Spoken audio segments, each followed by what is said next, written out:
তো আমরা দেখতে পাচ্ছি চাচা তরমুজ কাটতেছে, দেখা যাক মধু বের হয় কিনা, তাই না? মধু দেখি, দেখো গাড়ি আছে সামনে। এগুলা খুলনার তরমুজ, এগুলা সবগুলোই। এটা কি মধু? মধু মধু দেখেন, হ্যাঁ দেখেন তো, বাসা দেখেন। তুমি খাবা? মিষ্টি নাই। তুমি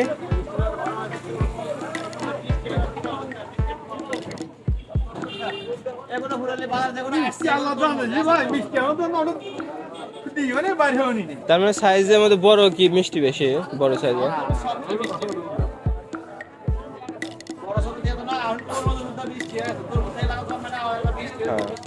তো গাইস, তো এখান থেকে তরমুজ নিলাম, কিন্তু তরমুজের মিষ্টিটা একটু কম। তো that's it for now from Sonamukhi বাজার, সি ইউ লেটার।